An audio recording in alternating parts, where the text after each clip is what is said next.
பரிசுத்த நாமத்துக்கு ஸ்தோத்திரம் உண்டாவதாக. கர்த்தர் தாமே நாளை ஆசீர்வதிப்பாராக. இன்றைய தேவ வாக்கு அப்போஸ்தலர் 2 அதிகாரம் 38வது வசனம். பேதுரு அவர்களை நோக்கி, நீங்கள் மனம் திரும்பி ஒவ்வொருவரும் பாவ மன்னிப்புக்கென்று இயேசு கிறிஸ்துவின் நாமத்தினாலே ஞானஸ்தானம் பெற்றுக்கொள்ளுங்கள், அப்பொழுது பரிசுத்த ஆவியின் வரத்தை பெறுவீர்கள். மனம் திரும்பி ஞானஸ்தானம் பெற்றுக்கொள்வது நமக்கு பிரதானமாய் கொடுக்கப்பட்ட கட்டளை. மனம் திரும்ப வேண்டும், பாவ மன்னிப்படைய வேண்டும், ஞானஸ்தானம் பெற வேண்டும். ஹல்லேலூயா. ஆண்டவர் தாமே நம்ம முதலிலே பார்த்தோம், ரட்சிப்பை தர வேண்டும் என்று விரும்புகிறார்.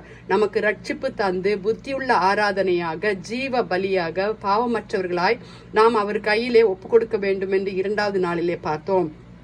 இன்று நாம் பாவத்திற்கு மரித்தவர்களாய் ஞானஸ்தானத்திற்கு ஒப்பு கொடுக்கப்பட்டவர்களாக வேண்டும் என்று அவர் விரும்புகிறார். கர்த்தராகிய இயேசு கிறிஸ்து யோதா நதிக்கரையிலே அவர் சென்று நீதியை விளங்கத்தக்கதாய் அவர் பரிசுத்த ஆவியின் அபிஷேகத்தை பெற்றுக்கொள்ற விதமாய் அவர் முழுகி ஞானஸ்தானம் பெற்றுக்கொண்டார். யோவான் ஸ்தானன் கையிலே ஞானஸ்தானத்தை பெற்றுக்கொண்டு கரையிலே எழுந்து வரும் பொழுது அவர் புறாவை போல பரிசுத்த ஆவியானவர் அவரிடத்திலே வந்தார். அப்பொழுது நாமும் மனம் திரும்பி தேவனுடைய ராஜ்யத்திற்கு நாம் பிரவேசிக்க வேண்டுமானால், நாம் கர்த்தருடைய வருகைக்கு நாமும் காணப்பட வேண்டுமானால், பாவம் மற்றவர்களாய், கரைத்திரை அற்றவர்களாய், என்றும் அவருக்குள் நிலைத்திருக்கிறவர்களாய் நாம் காணப்பட வேண்டும். நம்மளுடைய பாவங்களுக்கு நாம் மரிக்க வேண்டும். இயேசு கிறிஸ்துவின் நாமத்திலே ஞானஸ்தானத்தை நாம் பெற்றுக்கொள்ள வேண்டும். ஞானஸ்தானம் என்பது முழுக்கப்பட்டு இமர்ஸ் பண்ணி நம்ம முழுகி நம்முடைய பாவங்களை தண்ணீரால முழுகி கழுவப்படும் பொழுது நம்மளுடைய பாவங்கள் மன்னிக்கப்படுகிறது.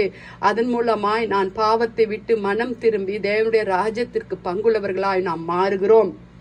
ஒவ்வொரு விசுவாசிகளும் தன்னுடைய பாவங்களை அறிக்கையிட்டு மனம் திரும்பி விசுவாசத்தினாலே இயேசு கிறிஸ்துவை ஏற்றுக்கொள்ள வேண்டும். ஆவியில ஒரு தனிப்பட்ட முறையிலே ஞானஸ்தானம் பெற வேண்டும்.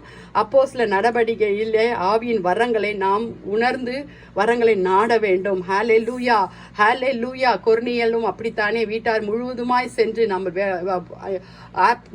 அப்போஸ்தல நடவடிக்கைகளை நாம் வாசித்து கொண்டே வந்தோமானால் ஞானஸ்தானத்தின் முக்கியத்துவத்தை நாம் அறிந்து கொள்வோம். தேவ நீதி விளங்க இயேசு கிறிஸ்துவை நாம் சொந்த இரட்சகராக ஏற்றுக்கொண்டு பாவத்திற்கு மரித்து பாவ மன்னிப்பை பெற்றுக்கொண்டு ஹல்லேலூயா நாம் தேவனுடைய ராஜ்யத்தில் பிரவேசிக்க ஞானஸ்தானம் என்னும் ஒரு உடன்படிக்கையும் நாம் ஏறெடுத்து கொண்டு கர்த்தரோடு இணைந்து அவரோடு கூட வாழ நாம் அவருடைய பிள்ளைகளாய் என்றென்றும் ஜீவிக்க நமக்கு கிருபை தர வேண்டும். ஹல்லேலூயா, ஹல்லேலூயா. நம்முடைய தேவன் மகா பெரிய தேவன், துதிகளில் மத்தியில் வாசமாய் இருக்கிற தேவன்.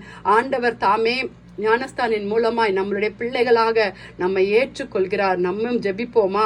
இயேசுவே, கர்த்தாவே, கிருபையுள்ள தேவனே, உம்மை ஸ்தோத்தரிக்கிறோம். இந்த நாளுக்காக ஸ்தோத்திரம்.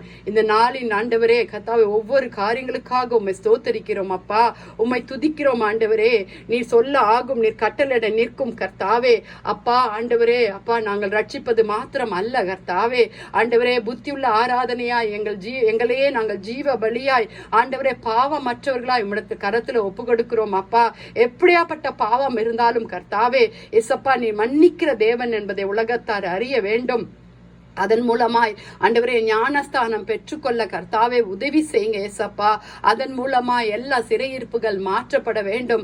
ஆண்டவரே, ஆண்டவரே, வாலிப பிள்ளைகளை விசேஷமாய் கர்த்தாவே நீங்க தொடுங்க ஆண்டவரே, நீங்க தொடுங்க ஆண்டவரே. இந்த நேரத்தில் உம்மிடத்துல கெஞ்சுகிறோம் ஆண்டவரே.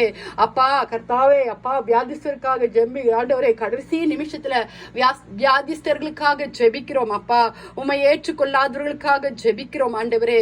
நீரே ஜீவனுள்ள தேவன் என்பதை இந்த உலகம் அறியணும் ஏசப்பா. உம்முடைய கரத்துல ஒப்பு கொடுக்கிறோம் ஆண்டவரே.